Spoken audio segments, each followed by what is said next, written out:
Is Uber underwater, with the stock value dropping more than 2/3 in a year and over 3,000 layoffs? It's clear to see Uber is a sinking ship, but how did a company that revolutionized the travel industry across the globe get here? What is making a profitable company lose stock value? What is the tipping point that is putting Uber underwater? For starters, Uber's business model was never legal. Uber acts as a middleman from rider to driver through the app. The app is where connections and payments are made. After each completed ride, both riders and drivers rate the experience. Uber revolutionized the taxicab industry by making traveling more convenient. Under the Uber umbrella, riders and drivers were always a few clicks away.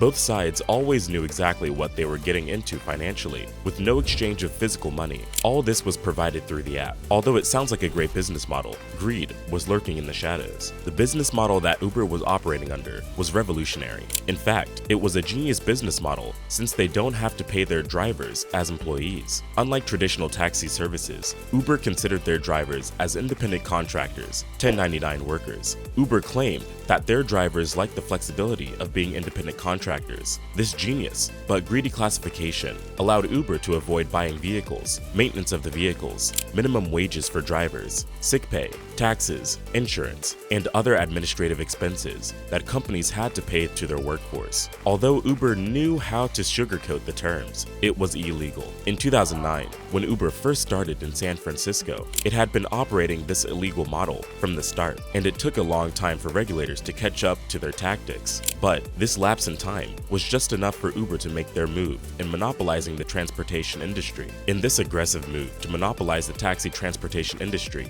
the company had to make some heavy sacrifices. The goal was to be too big to be stopped. The company was taking on financial losses, all in the name of expansion. This is a common business model in the tech industry, sacrificing profits in the name of user growth. The idea is once you build a strong client base, the company will eventually turn extremely profitable. Amazon, among other tech companies, used this exact model to dominate their industry. This could not be done without the help of Silicon Valley investors, who were betting that Uber was going to revolutionize the industry. Uber's big power play was to monopolize the industry and knock out all competition so they could call the shots in pricing. As Uber gained traction across the globe, investors felt confident that their bets on Uber would come to fruition, and which led them to keep investing. This brilliant and aggressive strategy came from one of the key founders of Uber, Travis Kalanick. Even before Uber, Travis Kalanick was a very controversial character in the marketplace. That controversy followed him to his Uber venture.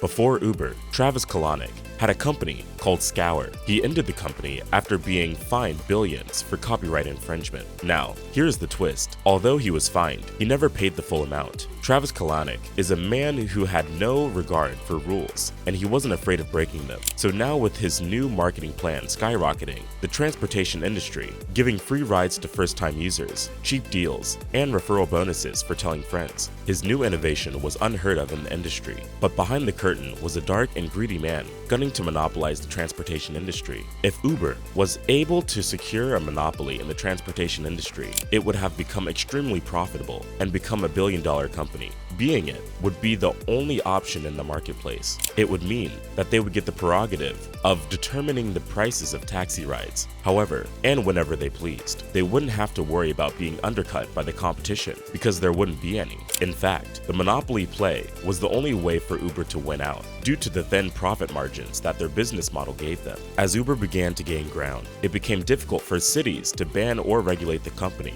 The company's illegally aggressive move to monopolize the industry led to the company's mass growth that inevitably caught up with them. While Uber was busy expanding, the company had gathered a lot of enemies. The first being San Francisco's local government. In October of 2010, the San Francisco government finally caught on to the idea that Uber was not following regulations and promptly sent a cease and desist letter to the company. The letter was backed with substantial penalties if they didn't comply. The penalties include a $5,000 fine for every trip, with a 3-month sentence for every day the company continued business in San Francisco. Unfortunately, Uber was too focused on expansion, so instead of complying with the government's directives, they just continued. It was like they had a stranglehold on the market, as they had entrenched themselves so deeply into San Francisco. They knew the power they had in controlling the entire transportation market. As a response to the letter from the San Francisco local government, Uber released a statement saying that Uber is a cutting-edge transportation technology and that regulations from the city and state regulatory bodies have not been written in the best interest of innovations like Uber. As such, Uber stated that they are happy to educate the regulatory bodies on this new generation of technology. This statement from Uber was a symbolic one that summarized their rejection of the law,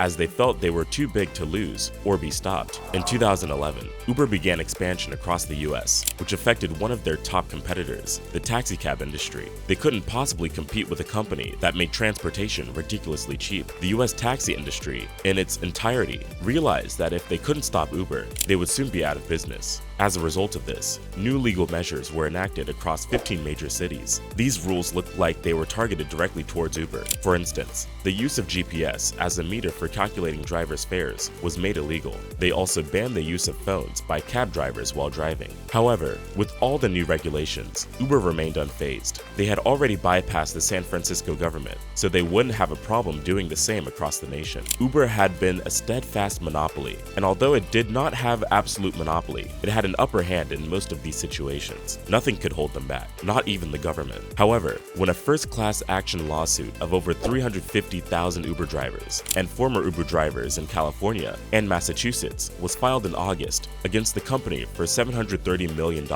Uber could no longer ignore it. The lawsuit stated that Uber was owing their drivers a minimum wage as well as sick pay while working for the company. This case would drag out for years, with Uber employing the best lawyers possible and eventually settling out of court with only a small portion of the claimants for around $20 million. Soon, issues like these became a common for the company, and Uber was starting to lose a lot of money. But then, it didn't matter at the time. Uber was still gunning for expansion, with the ultimate goal of monopolizing the industry. But in the end, Uber's ship to monopolization took in too much water. After the hard work towards monopolizing the transportation industry never came to fruition, Uber never gained a monopoly over the industry. Their leadership was so obsessed with taking down the taxicab industry that a new competitor like Lyft came in before they could secure their foothold. Before the company could realize what was going on, another competitor began to pop up in Europe and South America named Bolt. Uber began to lose its footing as the undisputed king of transportation in the tech model. One competitor that has remained Uber's long-standing rival in the United States is Lyft. They marketed themselves as the underdog and a friendlier alternative compared to Uber. As water started heavily coming in, Uber's reputation started to become in question. In France, there were riots in the streets where taxicab drivers were attacking Uber drivers, and news leaked that there was evidence via text message that Travis Kalanick put the advancement of Uber's business model over the safety of the Uber drivers. This was a terrible look for the company.